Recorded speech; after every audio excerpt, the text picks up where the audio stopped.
everyone! Today I'll be comparing three very popular prime telephoto lenses for portrait photography at an on-location photo shoot. I have the 50mm, which is a medium telephoto and the widest lens we have today, the 85mm, and finally the 135, which is going to be our most zoomed in focal length. I have lots of photo examples to show you, and I want to share with you what I think each of these focal lengths excel at and where each of these focal lengths struggle. I also want to say thank you to PPA for sponsoring today's video. I'll let you know more about them a little bit later on. For each of these comparisons, I'm going to start off on the widest lens, so the 50mm, then I'll do 85, then 135. And just here in this spot, I'm going to start with a medium length photo, and I've got some depth to the background there, so we'll see the differences between each lens. I'm going to talk about how each of these focal length choices can affect your subject's face shape, the bokeh, and the context of your photos. So, one of the reasons that makes the 50, 85, and 135 such popular portrait lenses is the way they control background compression.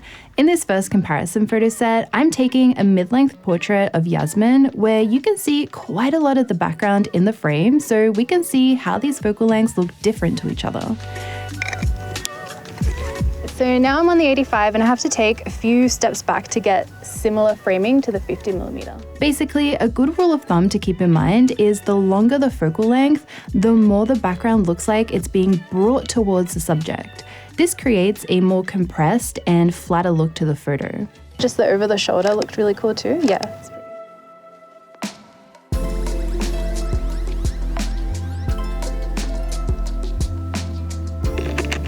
And now I'm on the 135 and I need to step out onto the road to be able to get the same framing. This effect is the most noticeable with the 135mm lens, which is a great focal length choice when you want to create a very dreamy, blurred background. The 85mm also achieves this background compression, but it's slightly less dramatic compared to the 135. Finally, the 50mm lens, since it's the widest focal length of the three, it has a larger field of view. This means it's a better focal length if you want to capture environmental style portraits where context of the location is important. When you take a look at this first comparison side by side, keep an eye on the background. Even though I'm framing each shot to look the same, the background slowly starts to disappear the longer the focal length I'm using. For our next comparison, I want to share with you how you can choose the right focal length depending on your subject's facial features. But first, I want to let you know more about the sponsor of today's video, Professional Photographers of America, who are an online community where you can find heaps of benefits that are essential if you run your own photography business. As a PPA member, you can protect your photography equipment with up to $15,000 worth of coverage, protection from damage, forced entry theft, and have access to data loss recovery. They also have resources to help you get started with your new or established photography business, like customizable contracts, pricing guides, portfolio reviews, marketing templates, and heaps more. So if you want to learn more about PPA, please be sure to use the link in my description to get a discount on your membership. Next up, I want to take some close-up headshots. So I've got this spot here just in the shade, and we've got a little bit of greenery as well, just to add some context to the photo so it's not just like a plain colored wall. And I'm going to start off again on the 50mm. This lens has a wider field of view, so this means if you get too close to your subject, you will start to notice some distortion. Some of your subject's facial features can start to appear unnatural the closer you physically get to your subject to frame your shots. So this framing right here is about as close as I would normally get with a 50mm. I think this composition right here is so flattering. But if you're in need of shooting tighter headshots and tighter close-ups, then you might want to take a look at these other two focal lengths instead. Next is the 85mm, and I find this focal length is just the best of both worlds, basically. The 85 has a nice balance between compression and distortion, so it lets you get close enough to the subject without distorting their facial features, but still gives you a good field of view for close-up headshots. And last but not least, I have the 135. With a 135 focal length, something interesting about this is that even though this lens can capture flattering headshots with a really balanced perspective, similarly to the 50, you need to keep in mind that it can introduce some distortion as well, especially depending on the person you're photographing. So unlike a 50, which can stretch out someone's face, a 135 can actually flatten the subject's face and make them look less dimensional in the photo. So I find that depending on the person I'm photographing, photographing will depend on which focal length I decide to use. So I find that if someone has a wider shaped face, I will opt for using wider angle lenses like 50mm.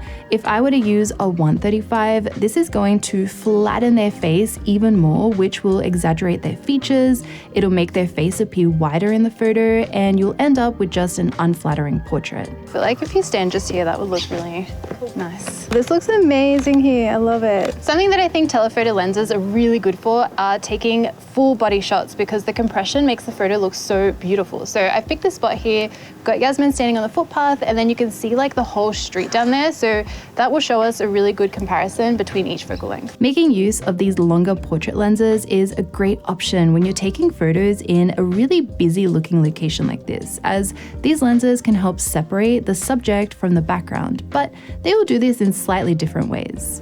Do you want to try some? Maybe with your arms crossed might be cool there as well. Yeah, I love that. While all three focal lengths are great at creating this really dreamy look, here you can see the 85 and 135 pull ahead from the 50. I'm shooting all these photos wide open, so even though this 50 shot is at f1.4, you can still see a lot of detail and texture in the background, which means we don't have that clear background to foreground separation the other two lenses provide. I've switched over to the 85mm now, and I've had to take at least 5 steps back to get the same framing. For me personally, I really like this look though. In a lot of situations, I like including more context and story in my photos, so when I have a really beautiful location like this, I would choose to shoot with my 50, as it's a nice balance between sharing the location while still getting the subject to stand out. If you're someone like me who prefers using wider lenses for portrait photography, then I also made a similar comparison video, but this time with the 35 versus 50 versus 85, and I'll leave that link down below if you want to watch. I also have an entire series, by the way, comparing focal lengths like 24 versus 35 or 85 versus 135, which I'll also leave linked down in the description if you want to see different photo shoots and comparison images. But anyway, out of the 85 and 135, the 135 provides the most dramatic results. But in this situation, they do actually look pretty similar. With the 135, I am now standing in the middle of the road because I have to be super far away to get the same composition. That looks so good. One downside for me with the 135 is that I have to stand very far away from my subject to be able to capture this shot, which can make it tricky to communicate and might not always be possible to have this much space in a location to shoot with. Finally, while not as intense as the 135, in my opinion, the 85mm is yet again the perfect middle ground where you do have a significant amount of separation without the need of being so far away physically from your subject. So I have one last comparison set for you, and here we have something interesting to look at with the bokeh. I really like how in the 50 and 85mm shot, you can see a lot of well-formed round bokeh. You can also see how the focal length changes the context of each shot. With the 50 shot, you can make out more of the background, so you can see that there is a little footpath there to her right. The light is just incredible on this street. Like, it's just making your face glow. On the 85 shot, the footpath is still there, although it's a lot harder to make out what it is, especially if you aren't seeing the behind the scenes of this shoot first. And then we have the 135 photo. I find in this location, the image is so compressed that the bokeh loses a lot of definition. The blurred areas create a more uniform wash of color, which can be both a positive and a negative, depending on what you're looking for in the image. In terms of context in the frame, the background of the 135 shot has completely melted away. This can be handy in situations when you're shooting in a really busy location, and this is one of the reasons I like using longer lenses sometimes. Let me know in the comments which one is your favorite focal length to use for portraits, and don't forget to check out PPA by using the link in my description. But as always, thank you so much for watching. I make new videos every single week, so I'll see you all next time. Bye!